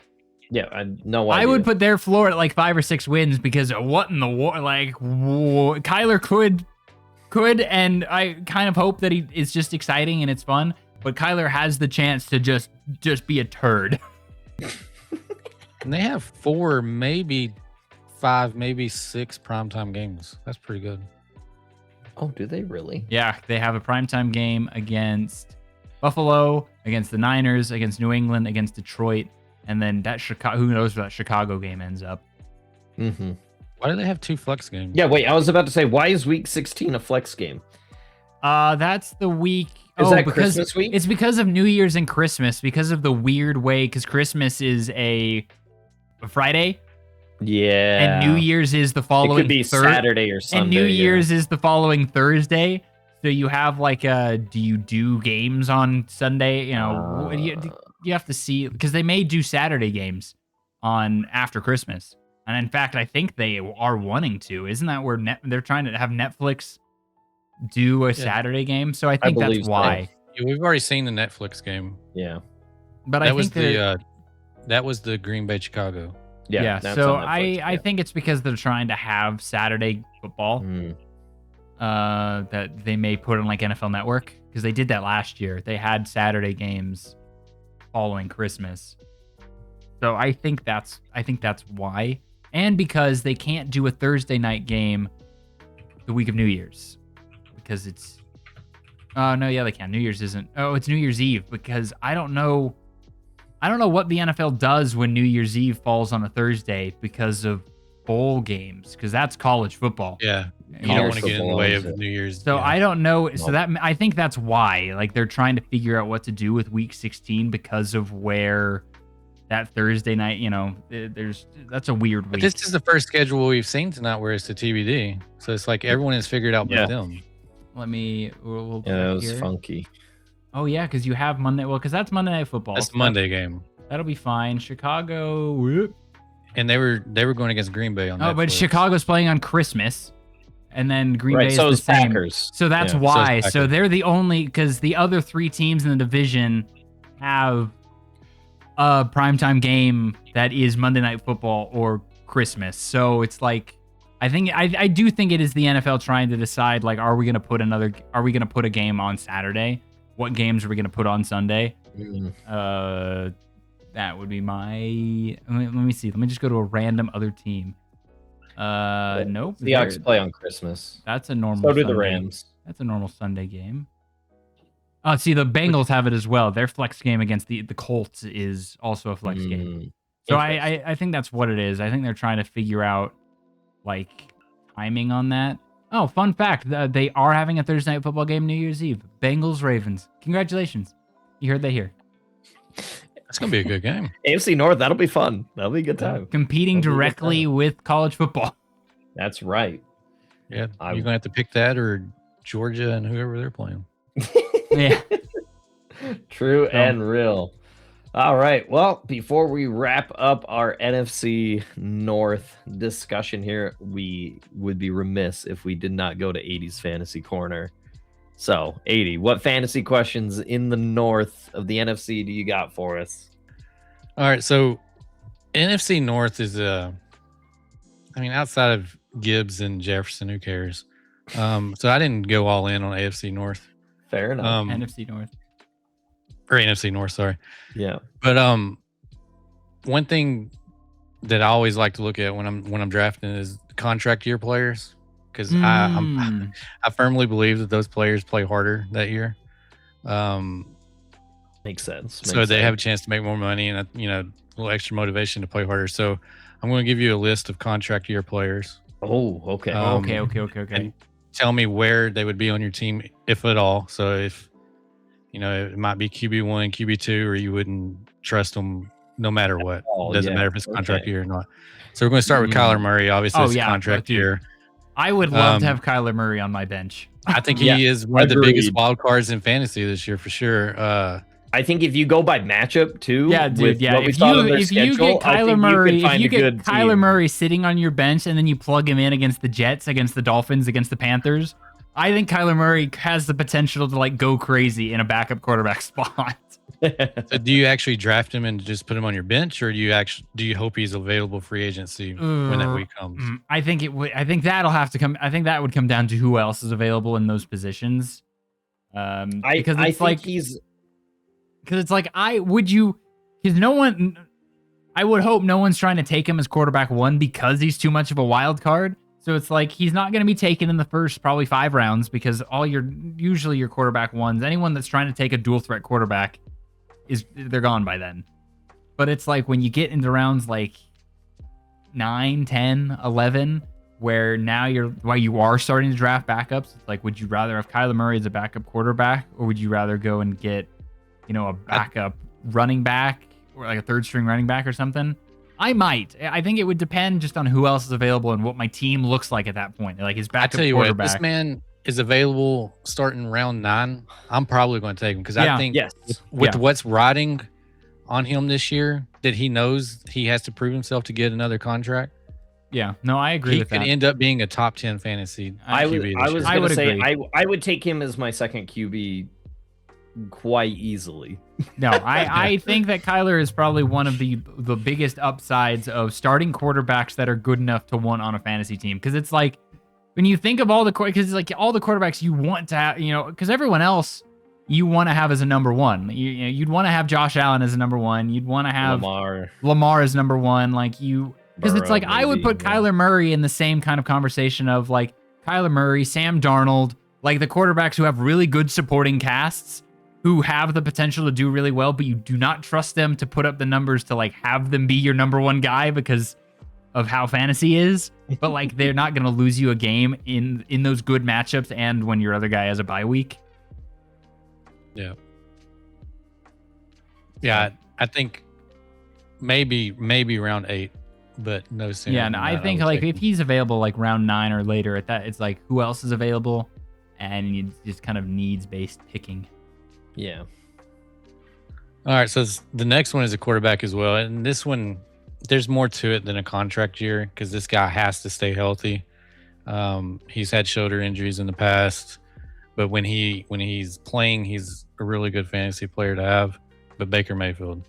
Oh, contract not year. Even in the NFC North. No, that's what I'm saying. I'm saying out of the NFC North because there's 2 players that you want. The rest of it is whatever. I don't know if I would draft Baker Mayfield. Like I wouldn't hate to have him on my roster as a backup, but it's like even in matchup based because of how much worse the supporting cast is of the Bucs compared to the Vikings. I don't think that Baker has as much upside as someone like Kyler does, even as a wild card, even in like putting him in based on matchup. Like let me just for argument's sake, like when you look at the Bucs schedule, it's like there's not many of these games where I look at it and be like, oh yeah, I think I would love Baker in that matchup. There's like none actually. Here's the thing. Evans is gone, and that was his biggest connection. That was his biggest connection. Egbuka was okay. Goodwin is old and hurt. Yeah, like a lot. I would not take Jez Johnson. Like I would not draft Baker. Like Baker is one of those like, oh, I forgot to have a backup waiver wire. Oh, Baker Mayfield's available. Who's he playing? Oh, wait, never mind. I'm going with this other guy. I accidentally drafted 2 quarterbacks with the same bye week. Oops. Yeah, like I mean, you look at this schedule. It's like, what week would you even want to play Baker Mayfield? Against Carolina, maybe? Like against maybe the other one of the Atlanta games. Like you'd realistically only want to play him against a division opponent. Like that schedule sucks because that's a rough schedule. Because the Bucs aren't like a team that you think are super good. Like they're an okay team. So it's like there is no game where I would look at it and be like, oh, Baker Mayfield's playing New Orleans. Oh yeah, let me start him. Like I would not think that. So I would pick up. It would be a waiver wire pickup. Is like, oops, I need a quarterback. Baker Mayfield's available. Guy. Yep. Mm-hmm. It's a contract year, so Maybe. He has to play hard. That he does. But against that schedule, I don't know if it matters how hard he that's, plays. that's a brutal schedule. He might play. He might play too hard and make too many mistakes. Yeah. And we know Baker can do that. Yes. Very All right, so this next one is very interesting to me because he kind of came out of nowhere for me last year. He wasn't really on my radar to do what he did, and he proved to be one of the best backs in the NFL last year. Me and Mason actually had a conversation earlier today about an ESPN article that said that he, by midseason, would be traded to the Bears of all teams. But Jonathan Taylor. Yeah. To the Bears. Why there's a rumor that he's going to get traded to the Bears. Wait, I don't know. Why would the Bears use it? Wait a minute. What in the world would they do with Jonathan Taylor? It was a wild take, man. It was a hot take. That's not even a wild take. That just doesn't make any sense. I think going outside of this Bears trade discussion, I think you still take Jonathan Taylor pretty high in the running back scheme of things. First round, right? I mean, he should be. He should be. So. Because I think Jonathan Taylor is very much on that like short list of like very clear number one starting running backs. Because I feel like so many teams now are like transitioning to either running back by committee or at the very least like a Montgomery Gibbs situation where it's like the second guy is also really good, but they eat into each other's touches enough that you don't want to take either. So it's because it's like when you think of the list, of course, you've got like James Cook, Christian McCaffrey, Gibbs, Bijan, Jonathan Taylor. Yeah. And then it's like, then you start getting into your maybes of like David Montgomery on the Texans. Like, okay, maybe. And then, because after that, there's just so much unknown about the backups and how much, playtime they'll get. So it's like, unless Jonathan Taylor gets hurt, I mean, why not? There's nothing to suggest he's going to take a step back. I mean, if you have that 7th pick and he's available and you're not taking him, you're messing up. I mean, even when you look at their schedule, I mean, they play the Commanders, they play Tennessee, they play Jacksonville, they play Miami. Like, they play a bunch of teams that have like not like bad defenses, but not defenses that are like anything stellar. And that Tennessee game's $23. Oh my goodness, it is, dude. The Browns game is $32. I don't know why that's where my eyes automatically go. It's very fun. I enjoy looking at it. My eyes usually don't go over there. No, my eyes don't. Every time you say it, I'm like, oh my gosh, that's really funny. I love it. No, so we're all in agreement with Jonathan Taylor. Yeah, Jonathan is available. Yeah, like I wouldn't take him with a top 5 pick, but I would definitely take him in the later half of the first round. Yeah, if you are a late round like pick in the first, you take him. All right, so this next one might explain the Jonathan Taylor trade link. I'm not sure. Another contract year, DeAndre Swift for Chicago. See, I think the problem with this is not a first round pick, by the way. I don't care what anyone says. I think the problem with Swift is you've got Monungai there. It's a very different. It's kind of hard to want to take either of them as anything other than like a 3rd string running back for your team because you just don't have guaranteed touches. It's just you just don't. You just simply don't. Would you like 3rd round? A steal if he's available, late 2nd round? No, I mean I would almost like 5th round. I mean, because it's like Swift did get more carries than Monungai, but it was like because he had over 1,000 yards, but Monungai had almost 800 yards, and it's like they were very similar in a lot of things. I just don't. I think that Monungai is going to get used more.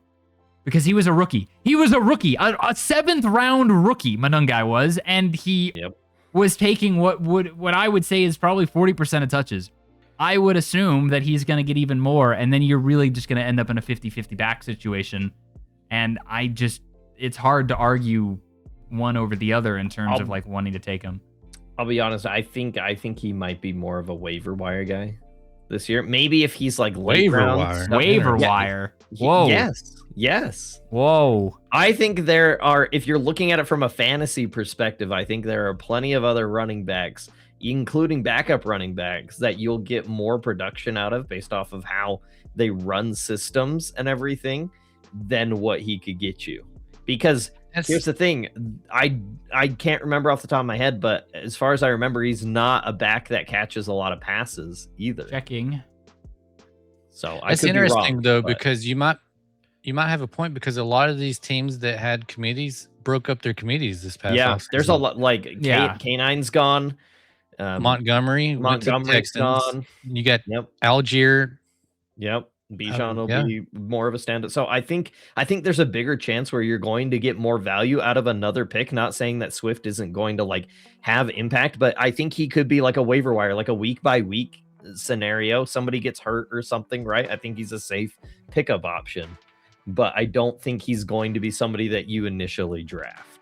No, I don't think so. And it's not because he's not a good player. It's just you have. I think Monunga is going to utilize even more, and so you're just going to end up in a. I don't really want. I think you end up in a canine Charbonnet situation where Yeah, you're just like, exactly. I can't. They're both good running backs, but the team can't decide how to use either of them, so I don't want either of them now.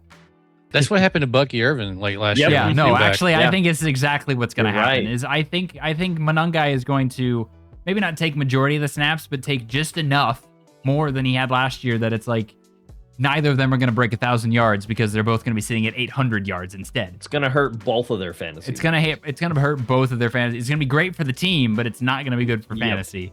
Exactly. All right, so this next guy, I love him. Y'all know I love him. It's Oh. kind of random because of the team he's on. I'm sure you already know who I'm talking about. I don't. I'm very excited. Contract year, got franchise tagged. He has a lot to prove to get, that big contract that he wants. And this team would be a fool not to use him because they've already said that they only want one star running or wide receiver on their team going forward. But George Pickens. Oh, Oh. dude. I think that's a hard one. I think Pickens is a late draft pick because I Late? think Late. Lamb is still your first like pick there. I think he's going to go very high. And when I say late, because how many rounds is it? It's what, 12? I think it depends. I can't Yeah, remember. depending on how you set your league up. Depends on how you set up your league. So I'm thinking like mid to like early late rounds, right? Because I think you're going to. This man better not be available in the second round. If I'm Yeah, 80 is gonna snatch him up immediately. Dude, last year I missed out on him on one pick. Yeah, because I think Dude, Melissa got him, right? No, Rob got him. Oh, Rob. The pick right before me, and right after the draft, I made the very first trade of our draft, and I gave up too much for him, but it turned out to be a blessing. I remember I gave up Brandon Aubrey and something else that was just really good. It was a boneheaded, like if you look at it on paper, you as a GM probably should have vetoed it and said no. But no, I was big on George Pickens, and I'm so glad I was last season. I'm thinking like 6 or 7 round for Pickens. That's just crazy. Because I think CeeDee Lamb is gonna have the target of focuses more, and I think that's what's going to lead to Pickens going somewhere else next year. I think it's difficult to say because, I mean, when you look at the stats last season, it's like, yeah, if you're going purely off of targets, CeeDee Lamb had only like 20 less targets than Pickens, yet played 3 less games. Like that's not a big disparity difference despite having a lack of games. But Pickens had 3 times the touchdowns. He had 9 touchdowns, the Lamb's 3. Yeah, that man scored me so many points last year. Pickens was a favorite of Dax in the end zone. It was like him and Ferguson, the tight end. And then it's like, I don't know. I think that Pickens is still like, if you picked him in the first 4 rounds, I think you're like it's not a bad decision. I think he could still be a number 1 receiver on someone's fantasy team. Like, would I take him? Again, I think it would depend on who I already have and who's available. But like, I don't think someone would be wrong for picking him in like the top 30 with the production that he put up last season. Because yeah, like CeeDee Lamb was hurt, but he was only out 3 games. And remember, this is the Cowboys' year. Yeah. This is the Cowboys' year. This is it. This is the year. This is the year they do it. So I don't know. Hold on. I'm curious. Hold on. Pickens right now is projected to be the 12th receiver in fantasy next year. I can't even name. Ahead of him right now, Puka. I think I could. Puka, Chase, JSN, Amon-Ra, CeeDee Lamb, Justin Jefferson, Drake London, Nico Collins, Rashee Is this Rice. in order? Yes. Drake London, Rashee Yes. Rice. Rashee Rice. Chris Olave, AJ Brown, then Pickens. Whoa. Okay, I would have him at least top 10. That's on a PPR league. That's a PPR league. I would put him in top 10 because the freaking Rashee Rice, Drake London that's crazy. I'm just telling you. So to let you know right now, because it shows what they ranked him. He had 110, 113, 110, 112, 111, 113, 112, and somebody ranked him 9th as well. So on average, he ranked as the 11th best on average. I would put him top 10 only because the Rashee Rice and Drake London call are that's heinous. Dude, Drake London has. Dude, I don't think Don't defend this man. What? Don't. No. even I'm try not to defend this defending. man. I'm just reading what the votes were. Don't come at me. He did not receive anything below a 9. What in the As world? far You're as telling ranking. me Drake 7, London, 6, who's 6, getting the 8, football 9, thrown to 7. him by Mr. Concussion himself, is going to be a top 10 fantasy quarterback. Right. Okay. Apparently. That's crazy. What in the world? Who's making these links? Guys, I'm not that far off. Now, people were down on him last season, and it looks like they're down on him again this season. It I'm does telling look like anyone it. who's watching this, if this man is available for me in the second round, I'm taking him. No, But for I think you, George Pickens in is the a third very or fourth, good. You take him. I think Pickens is a very strong, like maybe a second, but if he's available in the third round, that's a very easy like wide receiver 1. It's a wide receiver. I would say he's a wide receiver 2 with wide receiver 1 potential. Is how I would. Is He's a how T. I would. Higgins. He's a T. Higgins. I think he is. He is the Dallas Cowboys T. Higgins to D. Lamb's Jamar Chase. And honestly, Pickens really got better when he took over that number 1 role, because when Lamb came back, they put him in the number 2 spot because, the injury and everything. They kind of like wanted him to get back out there for a little bit. And Pickens excelled even more so with Lamb on the field at that time. And then he had that one bad game and everyone turned on him.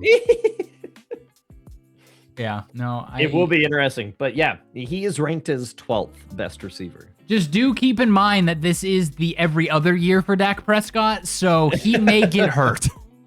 Maybe that's what people are basing this on, because I Drake London I have some hot takes in my life. That's crazy. Drake London, top 10 fantasy quarterback. Rashee Rice. Rashee Rice, man. Dude, this man got a vote for 13th, 8th, 11th, 8, 14, 7, 7, 8. Dude, who's putting top 7? What in the world? That would be somebody named wanna be in that Loza league. and Moody. Be in This that is league the with- ESPN ranking, by the way. Dude, that's all right. Well, all right. What's your next one, 80? Shows are owned by Disney. Mickey Mouse looking Yeah. rankings. So this next one, we're going to spend a total of 5 seconds on. I'm not going to explain who he is. I'm not going to try to defend this. It's Puka, contract year. Yeah. Easy. Yeah. Yeah. I mean, wide receiver 1. Easy. Out of the first round top. If you have the number 1 overall pick, like I wouldn't take Puka because Bijan Robinson exists. But like if you have like the third or fourth pick, I mean, Puka, take him.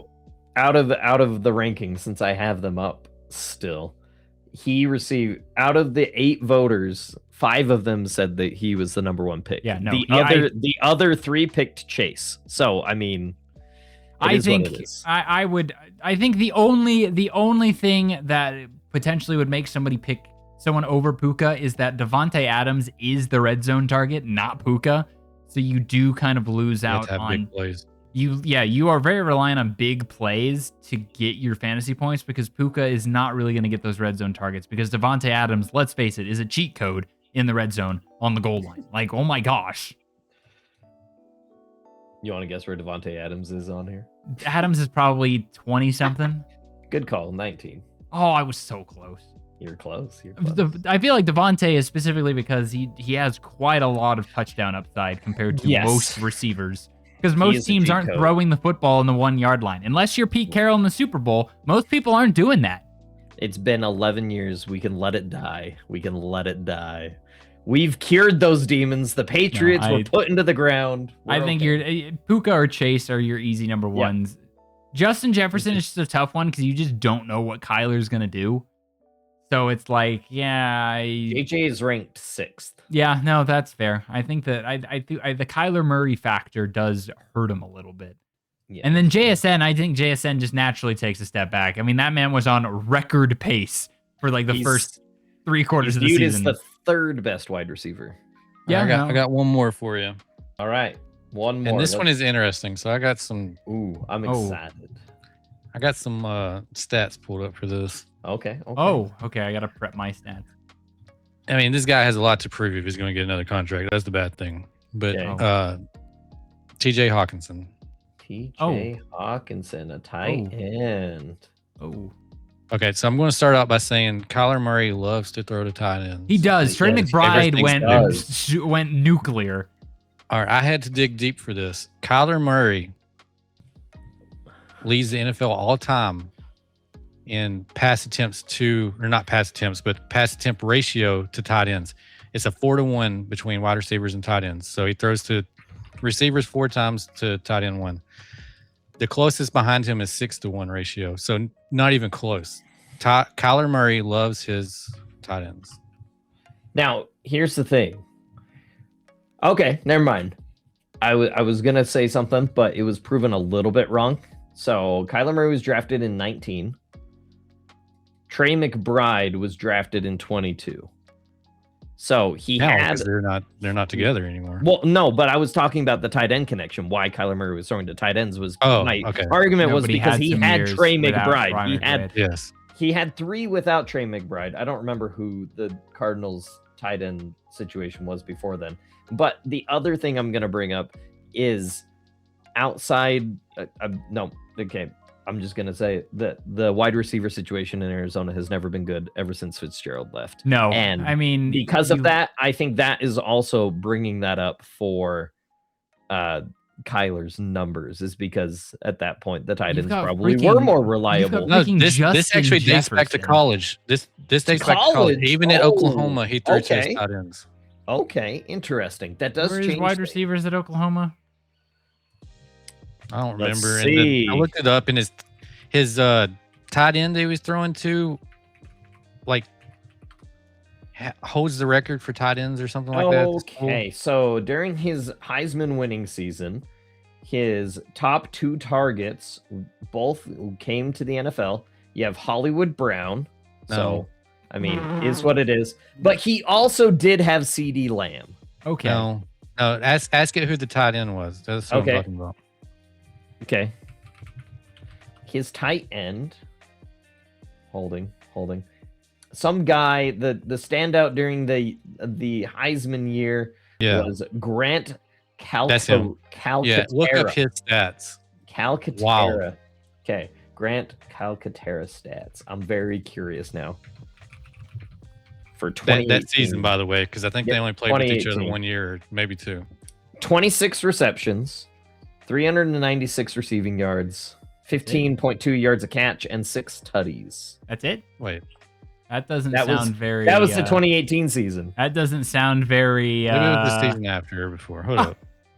That doesn't sound very... That was the Heisman season. That doesn't sound very tight end friendly. 2017, he had 10 receptions, 162 yards. Never mind. What about 2019? Hold on. But it doesn't take away from his 4-to-1 ratio. Well, in the NFL, the NFL one. Yeah. Yep. Okay.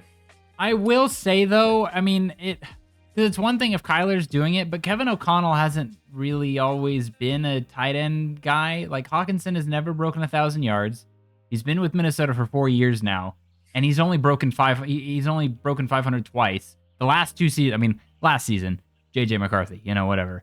The year before that was also the Kirk Cousins being hurt. So it's like the last year where he had a fully healthy quarterback, he had 960 yards from Kirk. Yeah. He had 95 receptions for 960 yards and 5 tutties. I mean, it's kind of hard to say because, on the one hand, ever since Fitz left, they really haven't had a good number 1 receiver. It's like, they had DeAndre Hopkins for that little bit there. Marvin Harrison Jr. Yeah, Marvin Harrison Jr. Yeah. has not been very good. No, I know. I'm just throwing out names. But now you have Justin Jefferson, who is one of the best wide receivers in the league, who you definitely can trust from day one to just throw him the football, even inaccurately, and he'll probably almost catch it.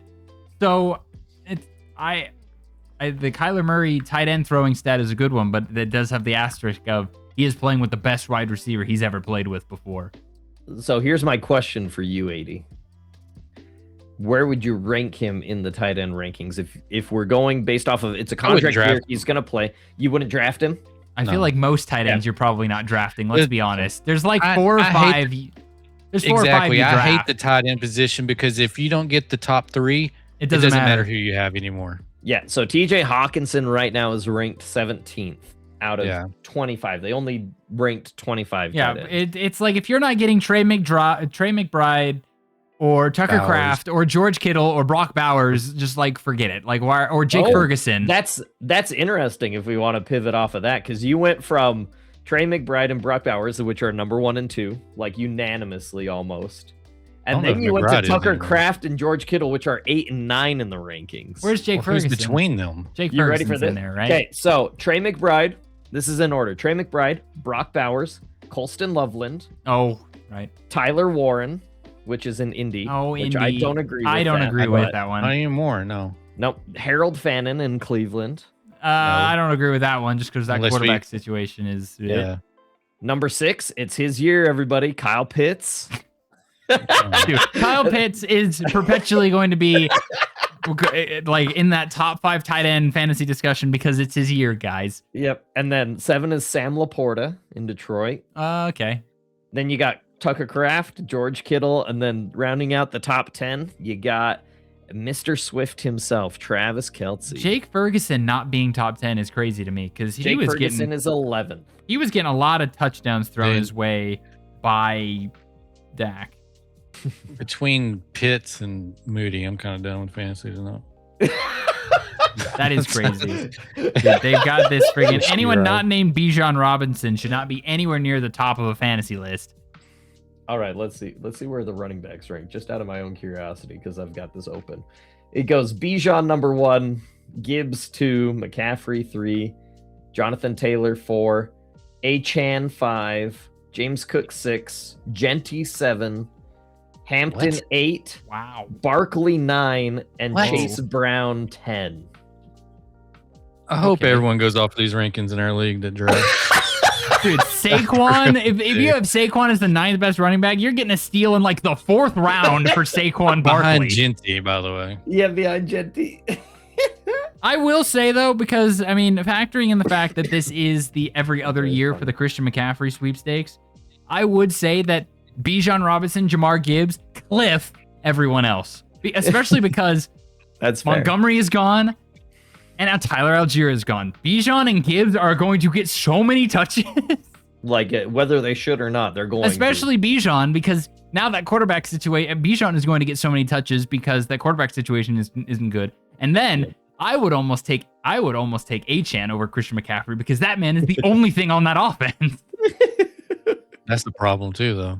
Yeah. Not necessarily. I mean, he's been the only working thing on that offense for 2 or 3 years now, and he has to score. They can just put 8 men in the box, and how's he going to score? Yeah, but if he's getting all of the screen passes because they don't have That's receivers. PPR league, yeah. Yeah, you'll average 15 points a game of him doing nothing. That's what I did with McCaffrey. So he was getting you 15,000. Yeah, because he was also getting all the touches and all the touchdowns because everyone else on the offense was dead. Receiver at one point. I don't know if he finished the season that way or not. He did, I'm pretty sure. No, he did. Oh, crazy stuff. Well, that's all your contract year players in fantasy this year. Interesting. Some good ones. Some good ones to think about. All right. Well, that's going to wrap up our NFC North dive, a little preview. Yeah, we're going to call it a preview. I like preview better than dive. For Ross. Preview. 80 is going to be salty about that the rest of the night. Tune in next week. Top We are 10 going wide to receiver. be going over the AFC East. So AFC East teams Oh should be boy. a good time. That'll be quite the discussion. Can we just talk about two of the teams and the other two can just be a cliff notes? It might be go a and shorter find more episode later. next week. Might be a shorter episode next week. But until then, we'll see you all later.